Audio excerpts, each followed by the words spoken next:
Hey everyone, I'm Jay. And I'm Sean. And I watched a movie. Yes, she did. So I am covering the Berlin Film Festival this week. I'm doing it from home. As you can tell, I am not in Berlin. Right. But they're letting me watch them. Most of them from my bedroom. So, I have watched the worst movie, not just at the Berlin Film Festival, not just of the year, but the worst movie I have ever seen in my entire life. Wow. And that's saying something, yes, it because is. You know how many movies I watch. Yeah. This is my job. I watch and review movies. I watch many, many movies. Many. Especially film festivals. Mm-hmm. Like 5 or more per day. Per day. And this film festivals I like because, you know, the programmers are, of course, doing the big name movies to attract the attention, but they're also pushing your boundaries, getting you to test your own limits and open yourself up, try something new outside of your cinematic comfort zone. And I like that about a film festival. You know, you can make some new discoveries, some indie finds that you won't see anywhere else. Yeah, and people might not know how film festivals work, but there are a host of people behind the scenes that are watching all these movies and picking selections. They have more applicants than they show at the festival. Absolutely. There's many more often. Certainly at a big festival like Berlin, yes. So there is a big screening process, and many people will watch it, and they'll probably argue over which ones will get in and which ones won't. Because it is very coveted for a film to be able to put those, palm fronds. Yeah, like the branches on the brackets. Olive branches, yeah. I guess. Is that what they are? Maybe, yeah. Whatever they are. You've seen them on your DVD covers if yes. you're my age, yeah. Yes. Oh boy. But this is the worst This is the worst movie, not at the festival. This is the worst movie I've ever seen in my entire life. So on IMDb, it's described like something like, oh, 2 girls get a Manhattan apartment together and things go a little crazy. It was described as a horror, so I knew I was getting myself into something potentially nasty. But I had no idea exactly what it would be. And I'm surprised, disgusted. Oh boy, this movie, guys. It is called The Scary of 61st. Already I hate it. That title makes no sense. The Scary of 61st. You're right, it makes no sense. It makes no sense. Let's dive right in. Hold my hand, Sean, because this really did infuriate me, and I think I probably fogged your glasses up. I had steam coming out of my ears. Like I just was having a hard time. So, okay, 2 best friends, young women looking for an apartment in Manhattan, find one they like. It's really spacious. It's got, one of them is an aspiring actor and the other one has an unknown, possibly no employment. How can they afford anything? And they both seem to have had parents who used to pay for a lot of stuff and no longer do. It was extremely, actually, vague on important details, how they can afford anything. This apartment is strangely affordable, still out of the price range of an aspiring actor and an unemployed friend. Yeah. But anyways, they take the apartment. It's furnished. Not so much furnished as there's a lot of crap left behind by a previous tenant. And so they apparently just stay there the first night with none of their own stuff. So I thought this was the horror movie right here, that they used somebody else's bedding. You know how I feel about that. Sure. Grosses me out. You don't like hotels. No, I don't. I'm skeptical of cleanliness. It skeeves me out. But look, the fact that they were sleeping in unknown people's disgusting, bedding they left behind. This is the bedding that they didn't even think was good enough to move. Anyways, I had to remind myself that for most people, hygiene is not the horror. So this is probably not as bad as it gets, even though for me, I could have turned it off then and had nightmares. Oh boy. And the thing is, it did give them nightmares. From the very first night, things in that apartment are going badly. So the girls have more and more tension between themselves. Addie, played by Betsey Brown, she has like violent nightmares. Noelle is tossing and turning in her disgusting bed, played by Madeline Quinn, sniffing the pillow. Oh my gosh. I feel sympathetic scabies just watching this. Like, it was so disgusting. Anyways, the next day, Addie is out, I guess, with her boyfriend. They actually do have to move in still. Noelle is at home, and some unnamed woman barges in, played by Dasha Nekrasova. She barges into the apartment. She pretends to be someone else, although that is such a thin disguise, they see right through it. Really, she's just doing her own little investigation, and she informs Noelle that this apartment used to belong to Jeffrey Epstein. Okay. So this woman, whoever she is super into the conspiracy theories. Super big time into the conspiracy theories. And for whatever reason, even though this is a stranger who is not even given a name, Noelle is like, I guess you're my best friend now.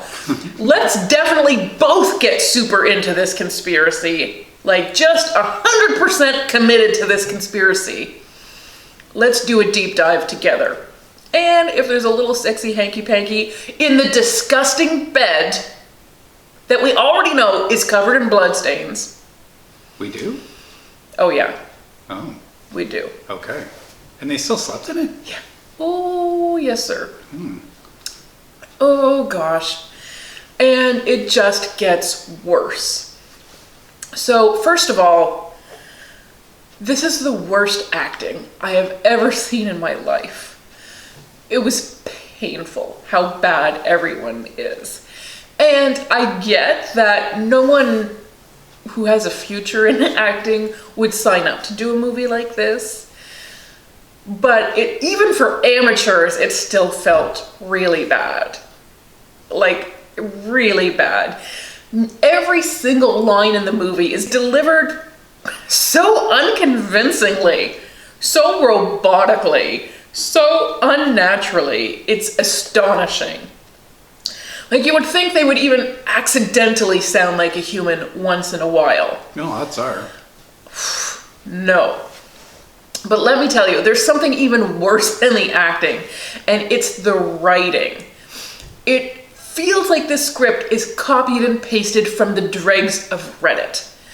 It is awful. And it truly is just regurgitating every conspiracy theory that you've ever heard about this topic, about Pizzagate and adrenochrome. Every Jeffrey Epstein possible connection, it's there. And I mean, of course, there's no evidence. No, of course, there's no evidence. We don't even really know what this unnamed woman is doing. It's just her obsession, I guess. But why? What does she think she's doing? She's just super into it. And, I mean, they just get so obsessed. They think they see Glenn Maxwell, of course, because why wouldn't you? Just every single thing. And then they start having, like, their speech is, like, peppered with, you know, the really sort of low talk that these types of internet trolls have. Because normally I think a young woman would not use the R word anymore. Or the F word. I guess maybe people don't even know which words they are. Do you know what ones I'm talking about? Yes. Okay. Like, those words have been pretty much scrubbed. Right. From the vocabularies of everyone. Who's not trying to offend someone. Right. And yet they're just tossing them in and around. Like, it sounds so gratingly bad that you just know that this is the speech of a sweaty internet troll who's 55 and lonely and stalking the internet with weird theories because he has nothing else in his life. It doesn't belong in their mouths, and it's weird coming out of it. Even the word cuck, which I know you will appreciate. Who in real life has ever used that word? And so suddenly here it is. So you know they have just copied and pasted this script. It made me so sad and uncomfortable. But wait, it's gonna get worse, guys. Because Addie, who is the former best friend who shared the apartment with Noelle, she's kind of been tossed aside because of course you're going to now become new best friends with a woman whose name you don't even know. But she's got some really interesting theories, so who wouldn't toss aside their best friend? Yes, yeah. Just love at first sight, basically. Addie's got her problems of her own because she seems to be, and again, the details are very vague. Actually, there are no details. You just have to kind of guess. I think she's like possessed by perhaps the spirit of someone who was raped or held or killed in this room. A victim. She suddenly starts getting very babyish, sucking her thumb. But she's also masturbating feverishly. Not just in the room, outside the room, in public spaces, anything to do with Jeffrey Epstein, of course. But also Prince Andrew. So this movie definitely sets the royal family in its sights. It takes careful aim, and then it proceeds to just be so disgusting. You can't look away. Just going crazy with the masturbation, though. And I think this poor woman, Betsey Brown is her name. I hope to God her mother is dead, because I can't imagine being alive with this movie being in the world at the same time. Because even if you can stop your mom from watching it, your mom's dentist is gonna watch it. Your mom's church organist is gonna, people will have seen this and are gonna tell her about it. That's awful. And this woman is like, I don't know if there's something about squishing oranges in your feet, because that's in the movie a lot, but she's got all of these like magazine pictures of Prince Andrew torn out. So when I say she's masturbating to Prince Andrew, I mean she's taken his magazine face and smushed it against her crotch. But not just magazine stuff, like she's got commemorative spoons and bells and all of those things from his royal wedding to Sarah Ferguson back in the day. Wow. Those apparently can be inserted in all kinds of places, and they will be. It's exciting. What? So that's this movie. Wow. So the only thing that may surprise you is that Dasha Nekrasova, who plays the unnamed woman, and Madeline Quinn, who plays the woman who lets her into the apartment and then just takes her in, they wrote this. They wrote this. I can't believe anyone would put their name on this. They did. I also can't believe anyone really wrote this. I'm pretty sure somebody plagiarized this from Reddit. But anyways, they wrote this together. And you know when we say you have to write your own parts because there aren't any good parts for women out there? This was not it. Oh boy. Oh boy. Why would they do this? On top of which, Dasha Nekrasova is also the film's director. Does she know how to direct movies? No. How did these young women get to write and direct and star in this movie? I have to not even think about it, because I'm pretty sure I know exactly how it was financed. Sure I do not like the answer whatsoever. I'm deeply uncomfortable that I was pulled into this, not knowing, because there's no Jeffrey Epstein mention whatsoever on IMDb. And I feel like I should go in there and put it in just so that unsuspecting people won't stumble on this. Yeah. But this movie is gonna find its audience. It is. And they're gonna lap it up. Yep. I'm sure it already has a cult following, and it hasn't even come out yet. I'm very deeply uncomfortable, Of course. by how a movie like this would get made, because obviously no real movie producer is touching this thing. On top of which, Jeffrey Epstein, and yeah, there's a whole lot of conspiracy to this, there's a lot of nonsense to this, but Jeffrey Epstein was a real person, Yep. a real pedophile, Yep. and he had real victims. Yep. And I don't think that this should be used as just the jumping off point to a terrible, borderline pornographic, paranormal horror movie.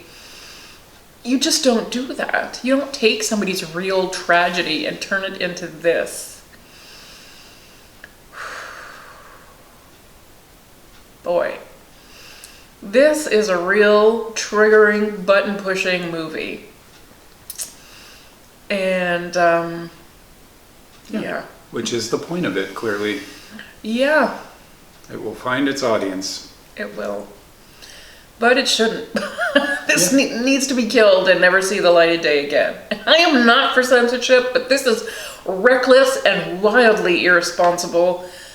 And I do really resent being involved in it, tangentially as it is. You know, I feel like I deserve to know. I deserve to at least make the decision. Yeah, that's fair. So, yeah. I was really shocked that this got programmed into any festival, any reputable festival. Perhaps, though, it is the kind of shocking, vulgar, disgusting thing that will eventually start grabbing some headlines and blow up the festival circuit. It's sad if that's the case. But I guess even an ancient film festival like Berlin is not above clickbait. So, The Scary of 61st. Still a terrible title. What does it mean? What could it possibly mean? It doesn't even grammatically make sense. Clearly not super indicative of what's to come. I am cautioning everyone to stay the heck away from it. I think that makes sense. It is the worst movie I've ever seen in my life. Even if you could let go of the topic, so bad. Like, I'm so sorry. Obviously, nobody who's a good actor is going to ruin their reputation with this movie. But you must still think you're some kind of an actor if you're willing to be in a film. Obviously, these people have traded their souls to make this movie. It is so bad. Take an acting class, maybe. Like, it is so bad. Oof. I felt embarrassed until I just got so angry that I hated them. But I felt embarrassed. And I'm not even their mom, so just imagine. Anyways, The Scary of 61st. That's the title. That's the movie you need to stay away from. It's only just premiering at the Berlin Film Festival, which means it is not streaming anywhere. Don't look for it. It is not out yet. And you don't need to see it. But thank you so much for watching. Bye. Bye.